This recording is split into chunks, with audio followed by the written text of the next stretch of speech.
الحمد لله رب العالمين والصلاة والسلام على رسول الكريم أما بعد فأعوذ بالله من الشيطان الرجيم بسم الله الرحمن الرحيم قد كانت لكم أسوة حسنة في إبراهيم والذين معه إذ قالوا لقومهم إنا براء منكم ومما تعبدون من دون الله كفرنا بكم صدق اللہ العظیم۔ واجب الاحترام سامعین، السلام علیکم ورحمۃ اللہ وبرکاتہ۔ سورہ الممتحنہ کی 4 نمبر آیت کا پہلا حصہ تلاوت کیا گیا ہے۔ اس کا ترجمہ سماعت فرمائیں۔ بے شک تمہارے لیے خوبصورت نمونہ ہے ابراہیم اور ان کے ساتھیوں کی زندگی میں، جب انہوں نے برملا کہہ دیا اپنی قوم سے کہ ہم بیزار ہیں تم سے اور ان معبودوں سے جن کی تم پوجا کرتے ہو اللہ کے سوا، ہم تمہارا انکار کرتے ہیں۔ اللہ کا قول سچا ہے جو بڑی ہی عظمت والا ہے۔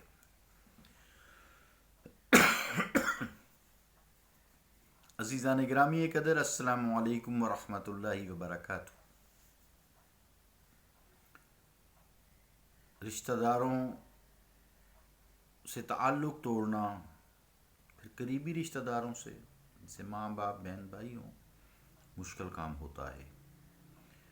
اپنے قریبی رشتہ داروں سے، اپنے بیوی بچوں سے قطع تعلق کرنا آسان معاملہ نہیں ہے، آسان کام نہیں ہے، لیکن جب ایمان کا تقاضا ہو جائے، اور ایمان کا تقاضا یہی ہے کہ اللہ اور اس کے رسول پر ایمان لائے ہو، تو ایمان کو بچانے کے لیے ماں باپ سے، بہن بھائی سے، بیوی بچوں سے اگر ایمان کی خاطر، ایمان بچانے کے لیے قطع تعلق کر لینا پڑے تو سودا گھاٹے کا نہیں ہے۔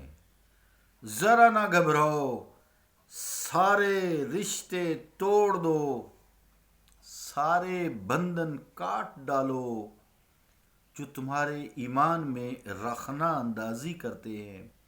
ان لوگوں کے سامنے پھر عزیزان گرامی قدر حضرت ابراہیم علیہ السلام اور ان کے وفا شعار امتیوں کی مثال دی کہ دیکھو انہوں نے اپنے رب کو راضی کرنے کے لیے کس طرح ان تعلقات کو پسے پشت ڈال دیا اور کس جوش سے اعلانیہ اعلان کر دیا، اور برملا اعلان کیا کر دیا کہ ہمارا اور تمہارا کوئی تعلق نہیں رہا، اب ہمارا تمہارے معبودوں سے بھی کوئی سروکار نہیں، بے شک حکومت و اقتدار تمہارا ہے، تمہارے پاس ہے، مال و دولت، یہ جاگیریں، یہ بظاہر دنیاوی عزت و جاہ، یہ جلال، یہ سب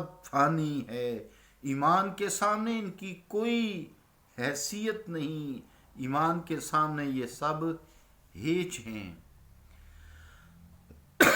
تمہاری یہ دولت و ثروت، یہ زمینیں کسی کام کی نہیں ہیں، تمہاری حقیقت ہمارے سامنے ایمان کے مقابلے میں خس و خاشاک سے بھی کم تر ہے۔ ہمیں تمہاری اور تمہارے جاہ و جلال کی ذرا پرواہ نہیں ہے۔ عزیزان گرامی قدر، جو آخری لفظ میں نے اس آیت کے حصے میں پڑھا ہے، کفرنا بکم، اسی آگے وبدا بیننا وبینکم العداوۃ والبغضاء ابدا۔ عزیزان گرامی قدر، یہاں جو کفرنا بکم کا ہے، ایک معنی تو یہ کیا گیا ہے کہ ہم تمہارے بھی منکر ہیں اور تمہارے جھوٹے باطل خداؤں کو بھی تسلیم کرنے سے انکار کرتے ہیں۔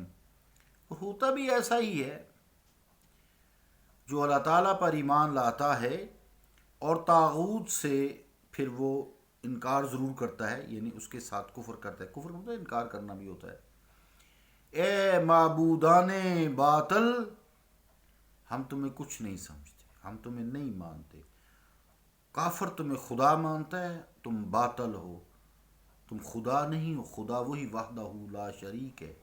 تو اے معبودان باطل، ہم تمہارا انکار کرتے ہیں۔ انکار کرنا پڑتا ہے نا ایمان کے مقابلے، وحدہ لا شریک پہ جو ایمان لے آئے ہو۔ قرآن کریم نے بھی اسی مضمون کو یوں بیان کیا ہے طاغوت کے حوالے سے، شیطان بھی اس کا نام ہوتا ہے جو انسان کو شرک کراتا ہے۔ فرمایا فَمَن يَكْفُرْ بِالطَّاغُوتِ وَيُؤْمِن بِاللَّهِ فَقَدِ اسْتَمْسَكَ بِالْعُرْوَةِ الْوُثْقَىٰ۔ آیت کیا ہے؟ فَمَن يَكْفُرْ بِالطَّاغُوتِ وَيُؤْمِن بِاللَّهِ فَقَدِ اسْتَمْسَكَ بِالْعُرْوَةِ الْوُثْقَىٰ۔ سورہ بقرہ 256 آیت، یعنی جو شخص طاغوت سے انکار کرتا ہے اور اللہ تعالیٰ پر ایمان لاتا ہے، اس نے در حقیقت مضبوط سہارا پکڑ لیا ہے جو ٹوٹنے والا نہیں ہے۔ لیکن کفرنا بکم کا ایک دوسرا مفہوم بھی علماء خیر، علماء تفسیر نے کیا ہے۔ حضرت سید محمود آلوسی رحمۃ اللہ علیہ، ان کی عبارت کچھ یوں ہے، فرماتے ہیں والکفر بذالک مجاز او کنایۃ عن عدم الاعتداد، فکأنہ قیل انا لا نعتد بشانکم ولا بشان آلہتکم وما انتم عندنا علی شیء۔ روح المعانی زیر آیت ھذا جز 28 پیج 70۔ سید محمود آلوسی رحمۃ اللہ علیہ کی جو عبارت ہے اس کا ترجمہ یوں ہے، یعنی بطور مجاز یا کنایاتن، یعنی مجاز حقیقت نہیں، مجاز یا کنایا اشارتن، کفر سے مراد یہاں عدم اعتداد ہے۔ اعتداد کا مطلب پرواہ نہ کرنا، کسی چیز کی پرواہ نہ کرنا، اعتداد کہتے ہیں اسے عربی میں۔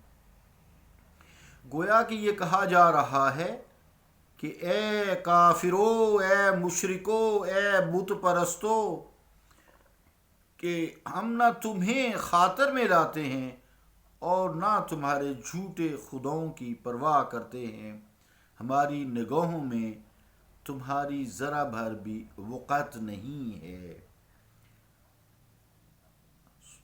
صلی اللہ تعالی علی رسول خیر خلقہ محمد وعلی آلہ واصحابہ اجمعین برحمتک یا ارحم الراحمین۔